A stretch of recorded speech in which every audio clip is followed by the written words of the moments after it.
नमस्कार दोस्तों, स्वागत है आपका हमारे YouTube चैनल अभी इंस्टीट्यूट में। आज हम आप लोगों के लिए लेकर आए हैं हिंदी एवं शिक्षण शास्त्र से संबंधित 30 क्वेश्चन। तो इनको जल्दी से लगाइएगा और हमें कमेंट में बताइएगा कि आपके कितने नंबर आए हैं। चलिए तो शुरू करते हैं। यह सी-टेट, एमपी-टेट से संबंधित है, सभी टेट परीक्षाओं के लिए है। ठीक है, चलिए तो शुरू करते हैं। पहला क्वेश्चन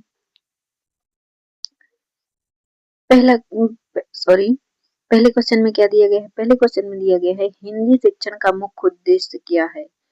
ए में दिया गया है केवल व्याकरण सिखाना, बी में दिया गया है भाषा के चारों कौशलों का विकास, सी में दिया गया है केवल लेखन सिखाना और डी में दिया गया है केवल पठन सिखाना। देखिए, हिंदी शिक्षण का मुख्य उद्देश्य क्या होता है? हिंदी भाषा भी आनी चाहिए, लिखना भी आना चाहिए, बोलना भी आना चाहिए। ठीक है, उस भाषा को, कोई भी भाषा हम सीखते हैं, ठीक है, तो उसके सभी कौशल आने चाहिए। इसलिए इसका सही आंसर बी नंबर हो जाएगा, भाषा के चारों कौशलों का विकास। यह सही आंसर हो जाएगा। चलिए अगला क्वेश्चन देखते हैं। Question number 2। क्वेश्चन नंबर 2 में क्या दिया गया है? क्वेश्चन नंबर 2 में दिया गया है भाषा के चार कौशल कौन से हैं? ए बोलना, सुनना, पढ़ना, लिखना, बी पढ़ना, लिखना, व्याकरण, साहित्य, सी सुनना, बोलना, व्याकरण, रचना, डी लेखन, पठन, अनुवाद, व्याकरण। बताइए कौन कौन से चार कौशल हैं? तो देखिए, भाषा के चार कौशल होते हैं जिसे हम कहते हैं बोलना, सुनना, पढ़ना और लिखना। ठीक है, यह इसका सही आंसर हो जाएगा। चलिए अगला क्वेश्चन देखते हैं। Question number 3। क्वेश्चन नंबर 3 में क्या दिया गया है? क्वेश्चन नंबर 3 में दिया गया है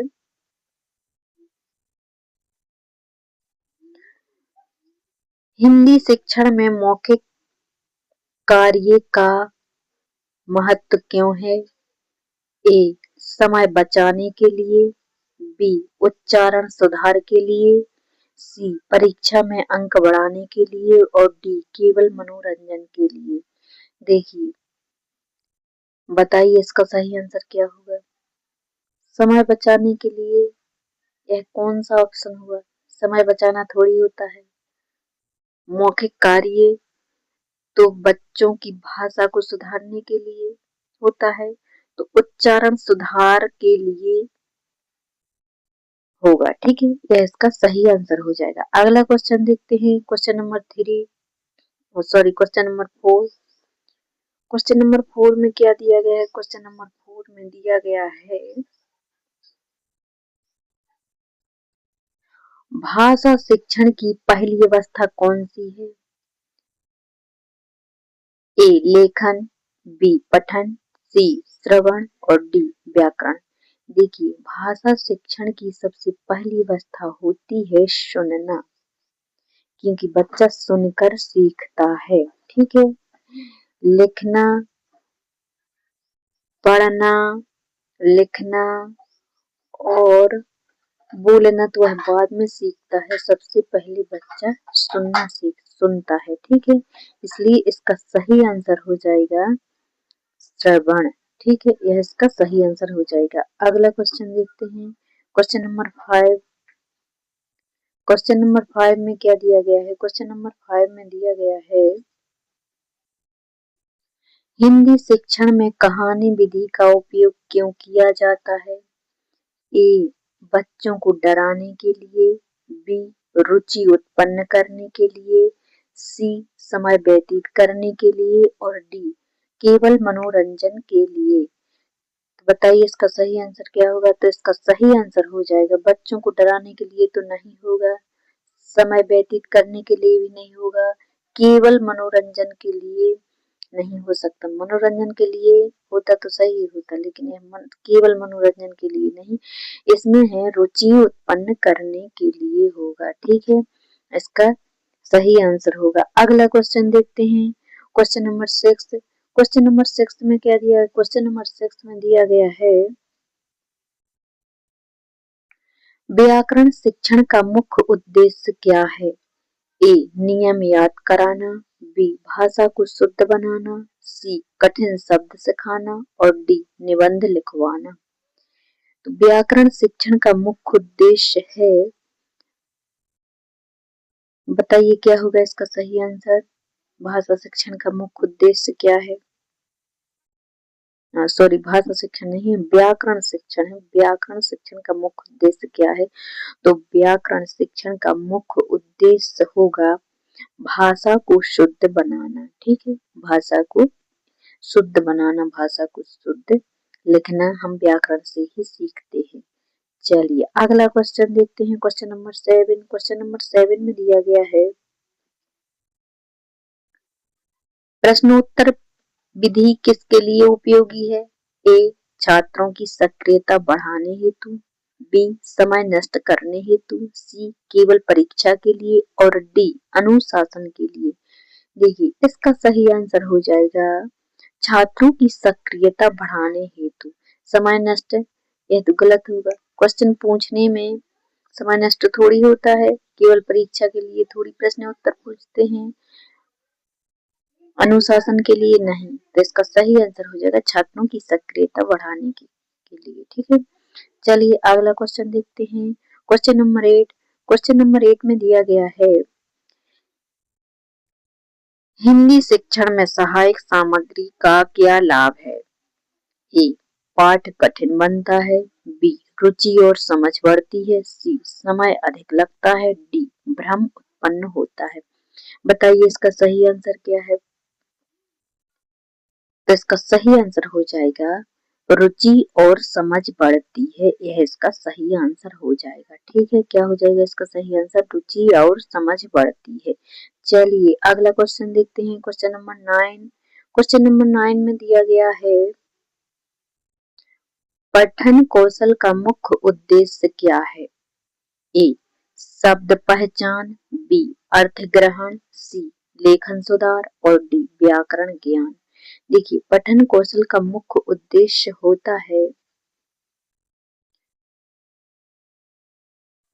अर्थ ग्रहण करना। ठीक है, जब हम पढ़ेंगे या जब बच्चा पढ़ेगा तो उसको अर्थ पता होना चाहिए। ठीक है, उसको समझ आना चाहिए, पढ़ने से अर्थ समझ में आता है। ठीक है, इसलिए इसका सही आंसर होगा अर्थ ग्रहण। चलिए अगला क्वेश्चन देखते हैं, क्वेश्चन नंबर 10। क्वेश्चन नंबर 10 में दिया गया है, लेखन कौशल का विकास किससे होता है? ए अभ्यास से, बी केवल पढ़ने से, सी सुनने से और डी बोलने से। तो इसका सही आंसर क्या हो जाएगा, लेखन अभ्यास लेखन कौशल का विकास होता है अभ्यास से। जब लिखने का प्रयत्न करेगा विद्यार्थी तभी तो उसे लेखन का अभ्यास होगा। ठीक है, लेखन कौशल का विकास अभ्यास से होता है। चलिए अगला क्वेश्चन देखते हैं, क्वेश्चन नंबर 11। क्वेश्चन नंबर 11 में दिया गया है, हिंदी शिक्षण में नाट्य विधि का क्या लाभ है? ए आत्मविश्वास बढ़ता है, बी समय नष्ट होता है, सी शोर बढ़ता है, डी विषय कठिन होता है। तो हिंदी शिक्षण में नाट्य विधि का क्या लाभ होता है, बताइए इसका सही आंसर क्या होगा। तो इसका सही आंसर हो जाएगा आत्मविश्वास बढ़ता है, ना कि समय नष्ट होता है, ना कि शोर होता है, विषय कठिन होता है। यह बिल्कुल गलत ऑप्शन हो जाएंगे, इसका सही आंसर हो जाएगा ए आत्मविश्वास बढ़ता है। अगला क्वेश्चन देखते हैं, क्वेश्चन नंबर 12। चलिए क्वेश्चन नंबर 12 देखते हैं, क्वेश्चन नंबर 12 में क्या दिया गया है, भाषा शिक्षण में उच्चारण शुद्धि क्यों आवश्यक है? ए सुंदर लेखन के लिए, बी सही अर्थ के लिए, सी परीक्षा के लिए और डी अनुशासन के लिए। बताइए उच्चारण शुद्धि क्यों आवश्यक है?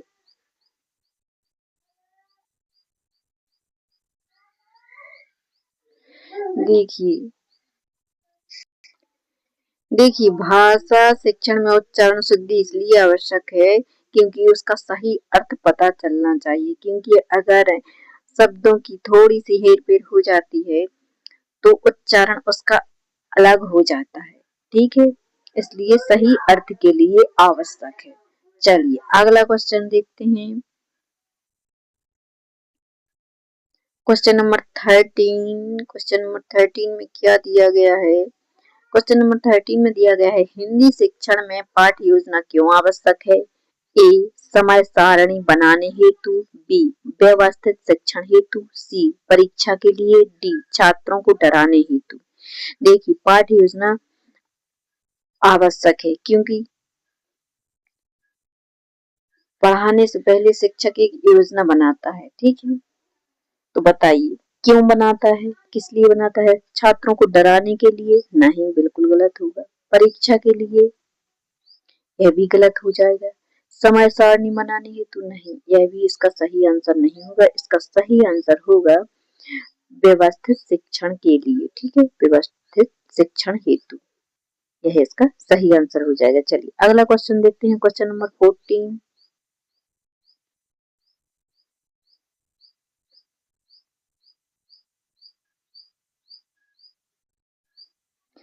क्वेश्चन नंबर 14 में क्या दिया गया है? क्वेश्चन नंबर 14 में दिया गया है शब्द भंडार बढ़ाने का सर्वोत्तम साधन क्या है?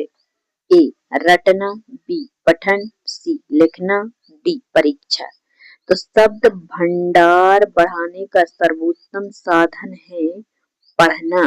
पढ़ने से बच्चों को शब्दों का ज्ञान होता है, ठीक है, शब्दों का नॉलेज होता है।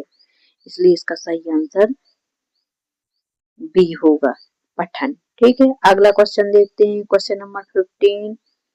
क्वेश्चन नंबर 15 में क्या दिया गया है? क्वेश्चन नंबर 15 में दिया गया है हिंदी शिक्षण में संवाद विधि किससे बढ़ावा देती है? किसे बढ़ावा देती है? शिक्षण विधि, संवाद विधि। मौन को, देखिए संवाद विधि है, संवाद में तो एक दूसरे से बात करते हैं, तो मौन को तो बिल्कुल बढ़ावा नहीं देगी। रटंत को, यह भी इसका सही आंसर नहीं हुआ। लेखन को, उसमें लिखने का तो कोई नाम ही नहीं है, तो इसलिए इसका सही आंसर हो जाएगा बी, बोल चाल को बढ़ावा देती है। ठीक है अगला क्वेश्चन देखते हैं। Question number 16। क्वेश्चन नंबर 16 में क्या दिया गया है? क्वेश्चन नंबर 16 में दिया गया है बाल केंद्रित शिक्षण का क्या अर्थ है? ए शिक्षक प्रधान, बी विषय प्रधान, सी छात्र प्रधान और डी पाठ्य पुस्तक प्रधान। देखिए बाल केंद्रित शिक्षा का अर्थ होता है, शब्द से ही पता चलता है बाल केंद्रित, तो यह छात्र प्रधान होना चाहिए। यह इसका सही आंसर होगा।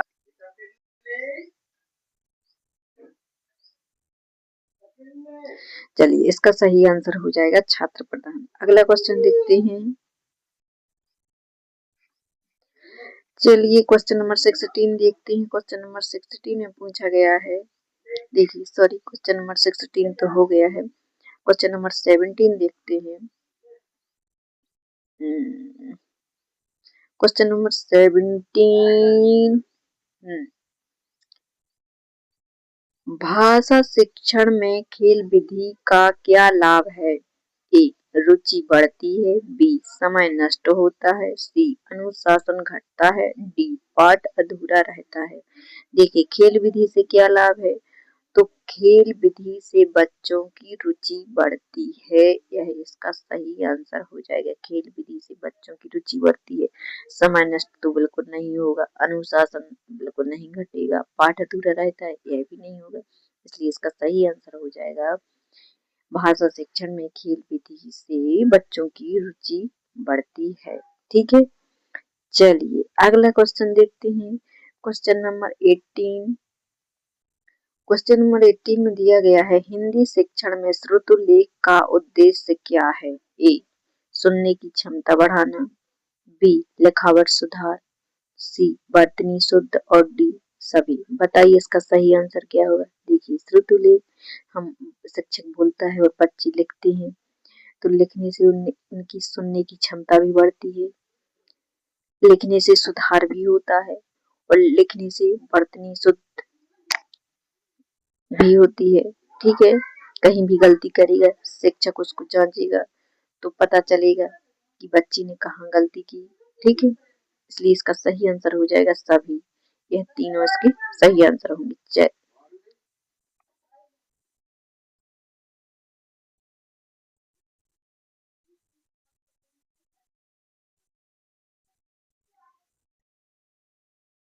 देखिए क्वेश्चन नंबर 19। क्वेश्चन नंबर 19 में क्या पूछा गया? क्वेश्चन नंबर 19 में पूछा गया है भाषा शिक्षण में अभ्यास का क्या महत्व है? ए कौशल स्थायी होता है, बी समय नष्ट होता है, सी रुचि घटती है, डी बोझ पड़ता है। देखिए समय नष्ट होता है यह तो बिल्कुल नहीं होगा, रुचि घटती है यह भी नहीं होगा, बोझ पड़ता है यह भी इसका सही आंसर नहीं होगा। तो इसका सही आंसर हो जाएगा कौशल स्थायी होता है, क्योंकि किसी चीज का अगर बार बार अभ्यास करेंगे अभ्यर्थी तो उसमें उनका जो भी ग्रहण करेंगे वह स्थायी हो जाएगा। ठीक है, इसलिए इसका सही आंसर होगा कौशल स्थायी होता है। चलिए अगला क्वेश्चन देखते हैं, क्वेश्चन नंबर 20। क्वेश्चन नंबर 20 में क्या दिया गया? क्वेश्चन नंबर 20 में दिया गया है हिंदी शिक्षण में मूल्यांकन का उद्देश्य क्या है? ए भय उत्पन्न करना, बी प्रगति जानना, सी दंड देना और डी तुलना करना। हिंदी शिक्षण में मूल्यांकन का क्या उद्देश्य है? तो हिंदी शिक्षण में मूल्यांकन का उद्देश्य होता है प्रगति जानना।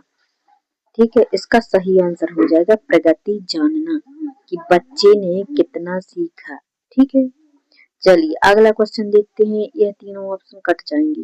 भय उत्पन्न करना तो नहीं होता है, दंड देना भी नहीं होगा, तुलना करना भी नहीं होगा, बच्चों की प्रगति जानना होता है, यह इसका सही आंसर हो जाएगा। अगला क्वेश्चन देखते हैं, क्वेश्चन नंबर 21। क्वेश्चन नंबर 21 में क्या दिया गया है?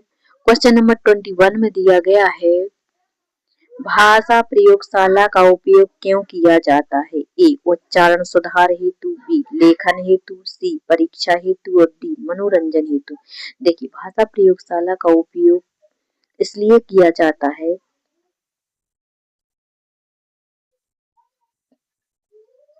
कि बच्चे अगर बोलेंगे तभी तो उनमें बोलने की क्षमता का पता चलेगा। ठीक है, इसलिए बोलने से लिखने के लिए तो होगा नहीं, परीक्षा के लिए भी नहीं होगा, मनोरंजन के लिए नहीं होगा। ठीक है, इसका सही आंसर हो जाएगा उच्चारण सुधार हेतु, यह इसका सही आंसर हो जाएगा। अगला क्वेश्चन देखते हैं, क्वेश्चन नंबर 22। क्वेश्चन नंबर 22 में क्या दिया गया है?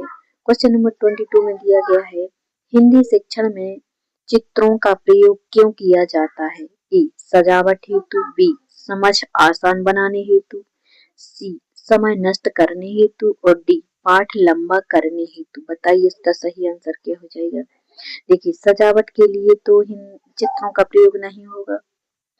ठीक है, समझ आसान बनाने हेतु यह इसका सही आंसर लग रहा है। ठीक है, समय नष्ट करने हेतु, समय नष्ट करने के लिए थोड़ी ना चित्रों का प्रयोग करते हैं, पाठ को लंबा करने हेतु यह भी इसका सही आंसर।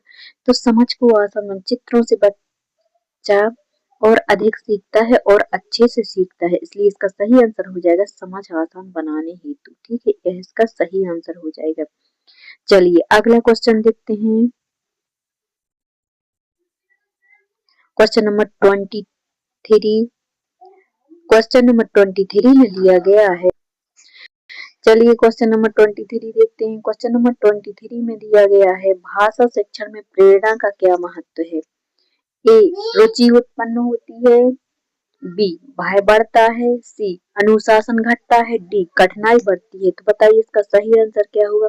देखिए प्रेरणा से बच्चों की रुचि बढ़ती है। ठीक है, बच्चों को प्रेरणा से क्या होता है? रुचि बढ़ती है। ठीक है, चलिए अगला क्वेश्चन देखते हैं, क्वेश्चन नंबर 24। क्वेश्चन नंबर 24 में क्या दिया गया है? क्वेश्चन नंबर 24 में दिया गया है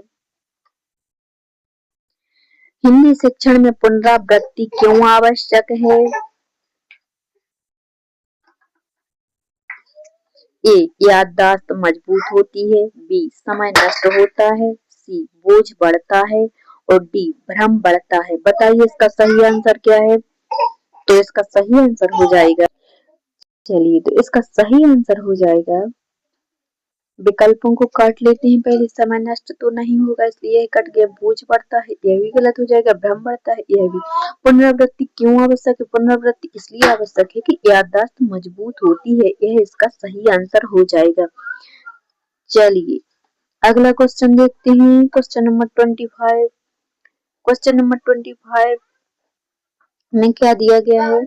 क्वेश्चन नंबर 25 में दिया गया है भाषा शिक्षण में समूह कार्य का क्या लाभ है? ए सहयोग की भावना, बी अनुशासनहीनता, सी समय की बर्बादी और डी झगड़ा।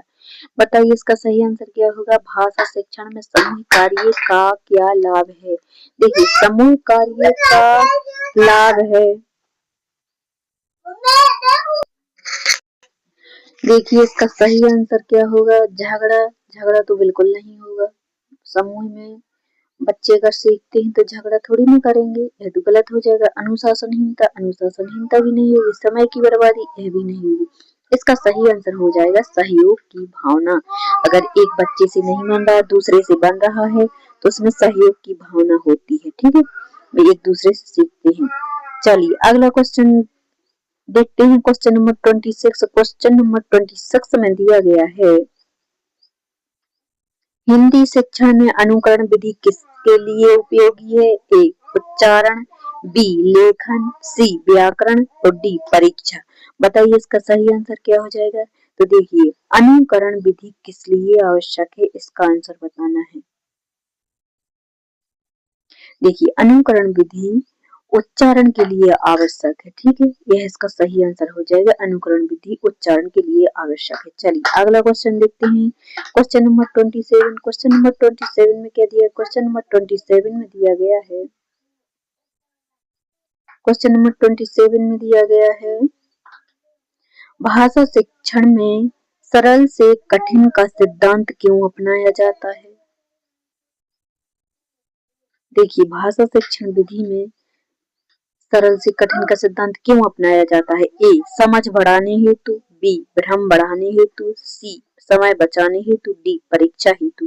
बताइए इसका सही आंसर क्या है। देखिए भ्रम बढ़ाने के लिए तो सरल से कठिन की ओर नहीं बढ़ते, समय बचाने हेतु यह भी इसका सही है। इसका सही आंसर हो जाएगा समझ बढ़ाने हेतु। देखिए सबसे पहले बच्चों को सरल सरल चीजें बताते हैं। ठीक है,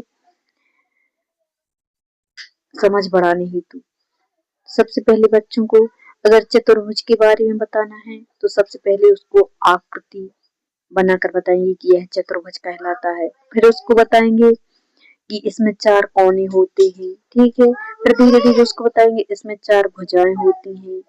फिर धीरे धीरे इसके परिमाप के बारे में बताएंगे। इसलिए सरल से कठिन की ओर जब बच्चा धीरे धीरे सरल सरल चीजें सीखेगा फिर वह धीरे धीरे कठिन सीखने लगेगा। इसलिए इसका सही आंसर होगा समझ बढ़ाने हेतु। चलिए अगला क्वेश्चन देखते हैं। Question number 28। क्वेश्चन नंबर 28 में क्या दिया गया है। क्वेश्चन नंबर 28 में दिया गया है, हिंदी शिक्षण में अनुशासन का क्या महत्व है। ए सीखने का वातावरण बनता है, बी भय बढ़ता है, सी रुचि घटती है, डी तनाव बढ़ता है। बताइए इसका सही आंसर क्या है। तो इसका सही आंसर होगा सीखने का वातावरण बनता है। यह इसका सही आंसर हो जाएगा, सीखने का वातावरण बनता है। चलिए अगला क्वेश्चन देखते हैं। Question number 29। क्वेश्चन नंबर 29 में क्या दिया। क्वेश्चन नंबर 29 में दिया गया है, भाषा शिक्षण में सृजनात्मकता का विकास किससे होता है। ए रटंत से, बी अभ्यास से, सी स्वतंत्र अभिव्यक्ति से और डी परीक्षा से। बताइए इसका सही आंसर क्या होगा। तो इसका सही आंसर होगा, देखिए चलिए तो इसका सही आंसर क्या होगा। तो इसका सही आंसर हो, चलिए इसका सही आंसर क्या होगा। तो इसका सही आंसर हो जाएगा रटंत से नहीं, स्वतंत्र अभिव्यक्ति से, परीक्षा से या अभ्यास से। देखिए भाषा में सृजनात्मकता का विकास किससे होता है। बताइए इसका सही आंसर। तो इसका सही आंसर हो जाएगा,